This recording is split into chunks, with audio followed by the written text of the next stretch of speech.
Hey y'all, welcome back to my channel. It's your favorite tomboyish mom Tay, and we're back with another video on my series Talkin Spirit.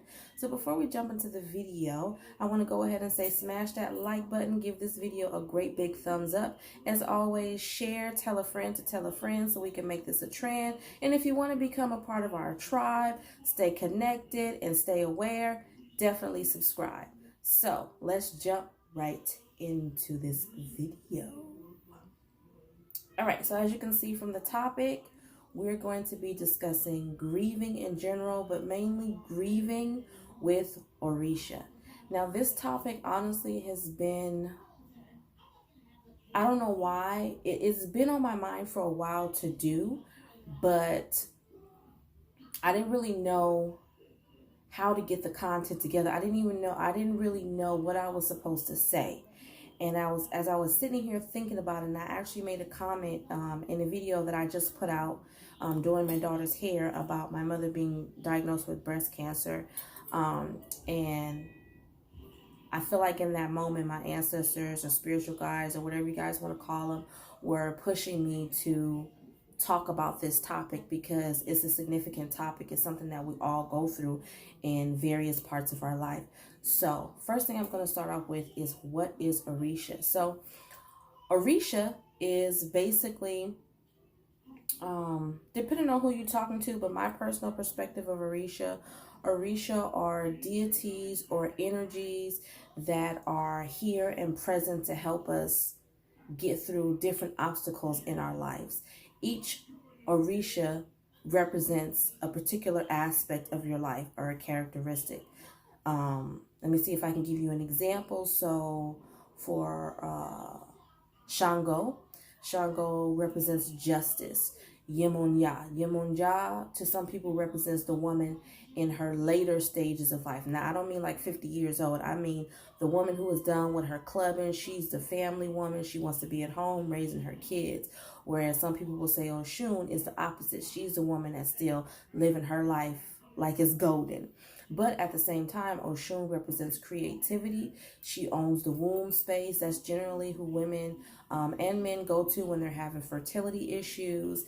And Yemaya as well is very protective of her children. At the same time, women do talk to her when it comes to dealing with issues that has to do with children. So motherhood, maternity. I myself am a priestess of Yemonya, and going on 10 years, and I'm also a Yaya in Ganga, which is another spiritual system from a different part of Africa. But I'm also a priestess in that, going on 10 years. So let's just jump right into it now that we've got all the semantics out of the way about Orisha. So grieving in general for most people is very difficult. And I like to say that the reason why grieving is difficult is because most people just don't know how to grieve. And the first thing that generally people think about when you talk about grieving is the loss of someone through death. People can grieve over many different types of loss. Loss is a loss. Whether you lose a job, whether you lose a spouse, whether you lose your home, it's still a loss. It's still something that you don't have in your life anymore. But I'm going to talk to you more about my experience because, like I said, I feel like something is pushing me to put my experience out there in hopes that maybe it will touch somebody's heart and to help them get through a similar experience.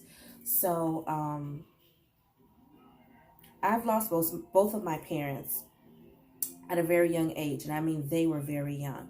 But the one that hit me the hardest between both my mother and my father was my mother. My mother was diagnosed with breast cancer in 2008, and she suffered through it. She actually had the, I think it's called a mastectomy. She had one of her breasts removed, and I moved in with her after the birth of my second child to nurse her back to health after her surgery, to basically get her back on her feet. She went into remission after that, and thank God we didn't have any more problems. But I want to say around 2011, between 2010, 2011, it came back. And this time it didn't go away. She did chemotherapy, she did radiation, she did everything.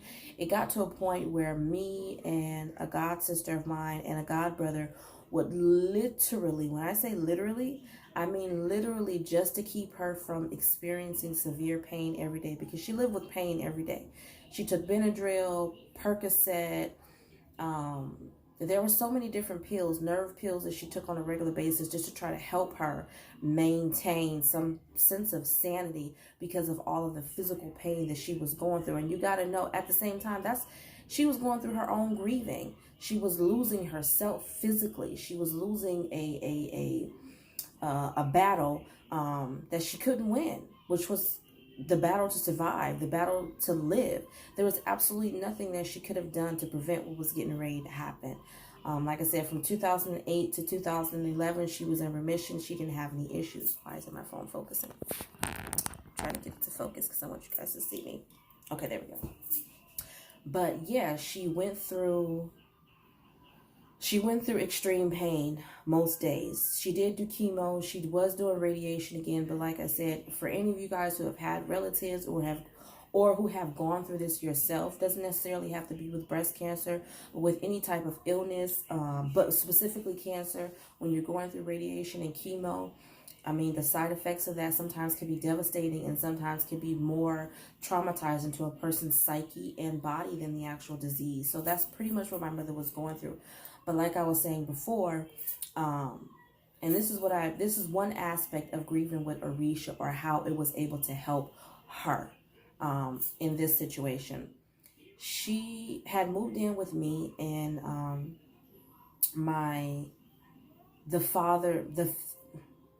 she moved in with me and my ex, which is the father of all of my girls. And her pain, like I was saying earlier, got so bad to the point where when we would all be home, me, my god sister, and my god brother, we would literally, when I say literally, we would go into her room.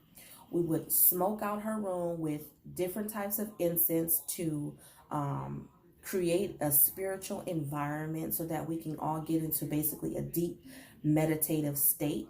And we will put her basically to sleep while meditating and praying over her. We basically were spiritually going in, physically in our minds, visualizing in our minds while we were in a deep meditative state, the disease, and basically trying to eliminate it or do whatever we could to give her some sense of comfort so that she didn't have to suffer every night. And that went on for months. I mean, months. I mean, it was tiring for all of us. I don't know if any of you guys who are watching this believe in spiritual healing or miracles or things of that nature, but that stuff really does.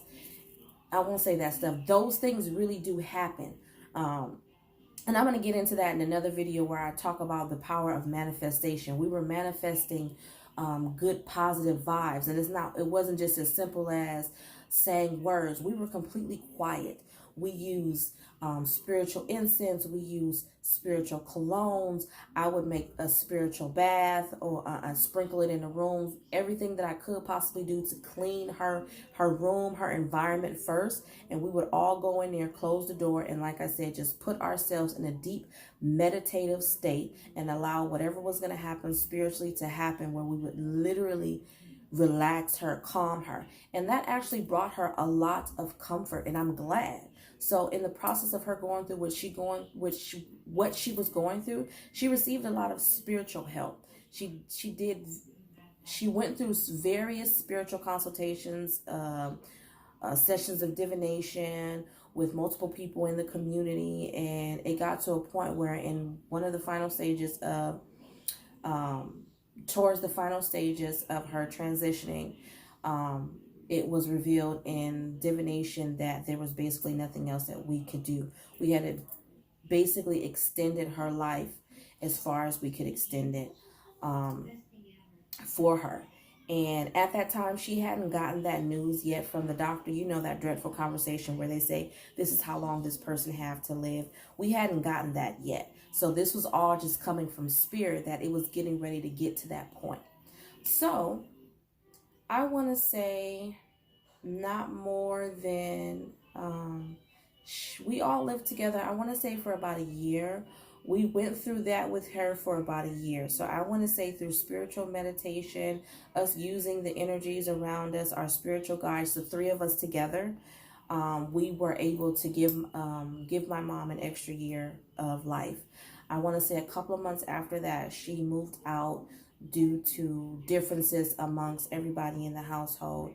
And not even a month after she moved out, she took a turn for the worse. We found her, or I received a phone call from a hospital saying that she was in a hospital and that she had been found in her home, basically had passed out. I don't know how, but she had passed out and she was surrounded by her own fecal matter or whatever. Her own bodily fluids. Like I said, I don't know. I don't know how long she was in that state. You know, I have no idea. So, like I said, this wasn't, it wasn't such a long period of time where it was like she had been gone for a month and I hadn't spoken to her. Like, I helped her move into her place. I still was communicating with her on a regular basis. So I want to say within a matter of maybe a couple of days, I really just believe that mentally my mom gave up. And when she gave up, of course, when people get to that stage, you're not going to call anybody and say, hey, well, 9 times out of 10, people are not going to call you and say, hey, today is the day I feel like I'm just going to give up. So I really feel like she made that decision on her own. And this is what basically happened. So I'm trying to speed this up because it's already been a pretty long story. My mother was transferred to a long-term nursing facility, and not even a month later, she passed away. I had been going to the hospital with her to visit her in the hospital literally every day. Now, I want you guys to know that during this time, I began to mentally disconnect from life. I began to mentally disconnect from everything around me. I was not angry or aggressive. I just wasn't emotionally connected because the pain and the grief of what was about to happen and everything that I was going through and witnessing with my mother was too much for me physically to bear. The only thing that I knew to do in that moment was to just basically turn it off. So that's what I did. And I want to say that that's the worst thing that you can possibly do, because it put quite a strain on my relationship with my own children. I don't want to be hugged by them. I was still taking care of them physically, making sure they were fed, they were clothed, they had baths, they had food. I was still taking care of them in that way. But in terms of the emotional aspect, the emotional connection that they needed from me, I was really a bad mom in that area and allowed myself to completely disconnect from my children based off of what I was going through with my own mother. So you guys have to understand that I watched my mom. My mom died before she was 50. I believe she was 44 years old when she passed away.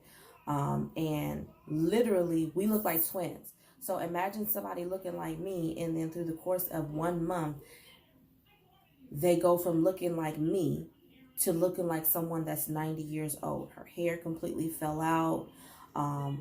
The cancer had spread, metastasized, I think that's how you say that, very quickly back on the same side, even though that breast had been removed, but back on the same side, it came back, and it came back with a vengeance. Her whole left side, I mean, my mother, like I said, me and her were pretty much the same. We were twins, so me and her were pretty much the same size, you know, give or take a few pounds. But she went from being my size to imagine the arm being 2 or 3 of mine. Like, it looked like it could have belonged on a 600-pound woman, to the point where they had to prop her arm up on pillows. She was not here anymore in the brain. She started acting like some of the patients that I've experienced in working in long-term nursing care, taking out her IVs, wouldn't let the nurses help her. So imagine the trauma that I was experiencing, being called every day, going to the hospital to see her every day. On top of that, I had to meet with a community of doctors. I had to meet with her medication whoever, the person who was responsible for prescribing her medication. I had to meet with her oncologist. I had to meet with the social worker. I literally had to sit in a meeting with about 4 or 5 different people at one time, discussing what their treatment plan is for my mom to keep her comfortable, because ultimately she was getting ready to transition. So that was very devastating for me. Okay. When I received the phone call that my mom passed away, it was literally, I want to say, a day or two after Thanksgiving. And it was, I want to say, the day after Thanksgiving. And on Thanksgiving, everybody, was just kind of like, you need a break. You've been going up there every day. Don't go up there today. So I took a break. And I didn't go for Thanksgiving. I decided to stay home and be with my family. I received the phone call the next day that she had passed away. I was devastated. I felt bad. I blamed myself. I should have went. Oh my God, she passed away by herself. I'm such a horrible daughter. I felt bad. I felt crappy.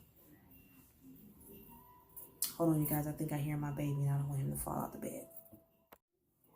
All right, false alarm. It wasn't my baby. Huh? We got to cover up these shoulders. We can't be showing too much, honey. Okay, so anyways, I blame myself. So now here I am going through my grieving process.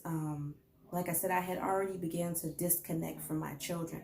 But at the same time, I want you guys to realize that in my disconnection, it wasn't all because of what was going on with my mom. The relationship with my children's father, I didn't really deal with that. I didn't really have a chance to deal with it.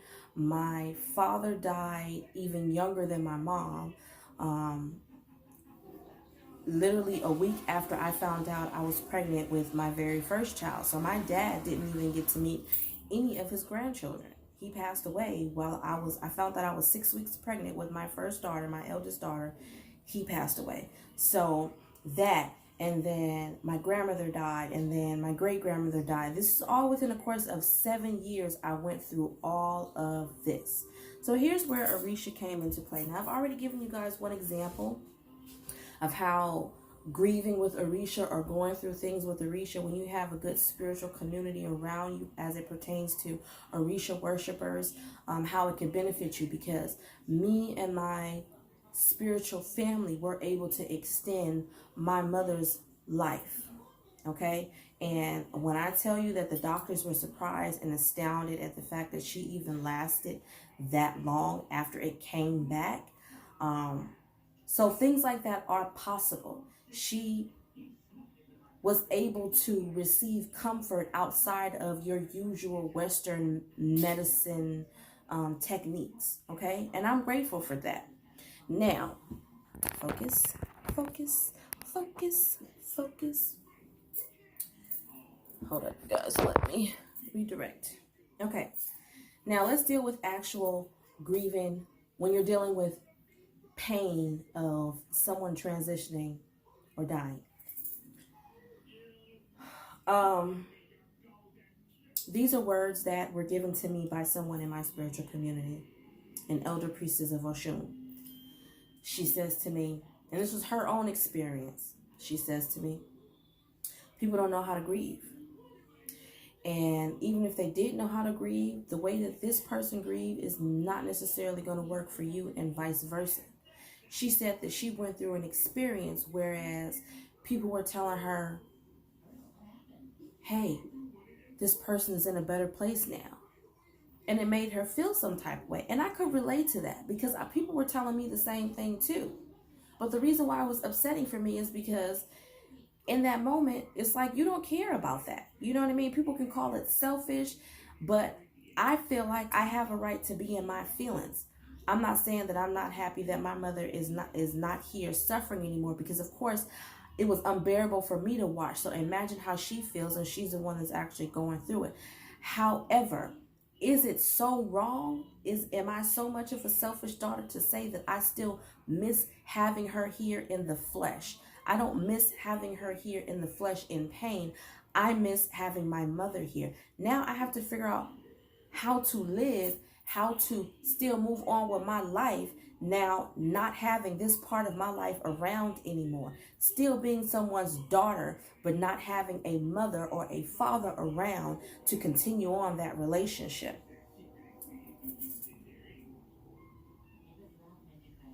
At the same time,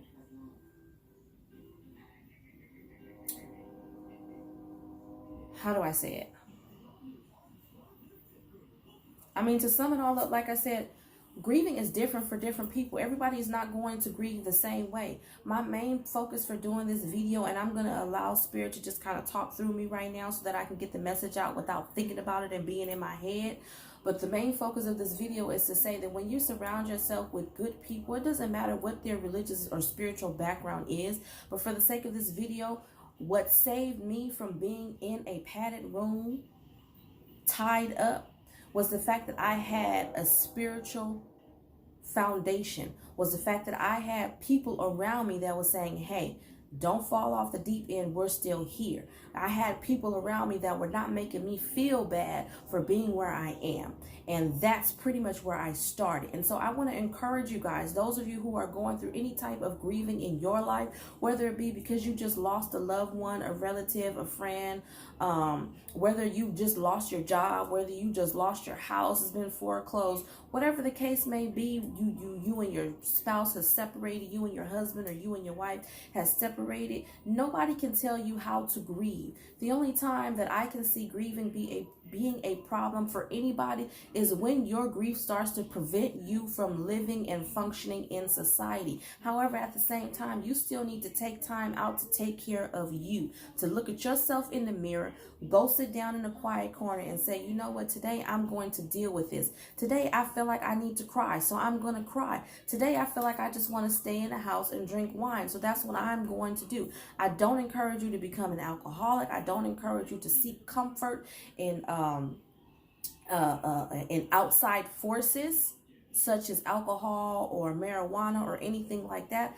I highly recommend that you try to find something and use that to keep yourself grounded. And I am saying that what worked for me is Orisha, grieving with Orisha. I completely took myself out of the community, didn't want to participate in any ceremonies, any rituals. I felt bad. I was blaming them. How could you let this happen to me after everything that I've already suffered? Why? Why would you want me to go through any more pain? Haven't I lost enough? I played the victim. I played the blame game, which we all do. And there is absolutely nothing wrong with that. You have to learn to accept where you are in life and still be able to move on. Again, the only thing that makes that an issue is when you allow yourself to stay there. When you allow yourself to say, I'm going to grieve for the next 15 years. And I don't mean that to say that, okay, maybe your mom passed away 10 years ago and you say, okay, today on the anniversary of her passing or on the anniversary of her birthday, I'm still going to celebrate her. I'm still going to commit myself to sitting back and remembering all the good times. That's not what I'm talking about. What I mean by allowing yourself to sit in it is when you allow yourself to do what I did, when you completely disconnect from life, when you do not participate in life. That is the worst thing that you can do. So I highly encourage you guys, like I said, grieving through Orisha is the best thing. Do what you need to do. Take your spiritual baths, get your head rogations, have people come over and spiritually clean your house if you feel too disconnected to do it yourself. Thankfully, I lived in a house with majority of the spiritual community that I trusted. So when it came to keeping my space clean, I didn't have to worry about that because they were taking care of that for me. Honestly, it has taken me some time still to realize the mistakes that I made when it came to grieving. Okay, here it is. I want to say 4 or 5 years later, and it took me damn near 3-4 years to realize, Tay, what are you doing? You still have life to live. You still have children that are watching you. I wasn't there. I was on the other side worrying about what shoulda, coulda, woulda. Don't do that, you guys. I don't want to preach to you guys. I don't want to come off like your mom or anything like that. But like I said, it's just been on my heart to deliver this message to you guys and let you guys know that it's okay to grieve. It's okay to be where you are when you're there, but then pick yourself up and move. And it's going to take some time, little by little, day by day. Literally put one foot in front of the other and keep going. Some days you may not feel like doing anything at all, and that's okay. That's okay. Do not allow anybody to make you feel bad about where you are. And that's another thing that I want to point out. I have to separate myself from people who made me feel a certain way because of where I was in my grief. If you don't agree with where I am, that's cool, brother. That's cool, sister. Stay where you are. But I'm going to continue on this journey. Like I said, where I messed up at is checking out and deciding not to participate and be present and accountable in my life. I don't want to live my life being a victim. I don't want my kids to see me being a victim because I believe in generational curses, and I don't want to pass that down to them. So, this is where I'm going to end this video. I hope you guys really enjoyed it. I hope somewhere deep down inside, I was able to touch somebody and encourage somebody to get up tomorrow and continue moving forward with your life if you're experiencing any of these things that I have discussed in this video. As always, you guys make sure to like, share, and if you want to stay spiritually connected and aware, subscribe and become a part of the tribe. I love you, and I'll see you in the next video. Peace.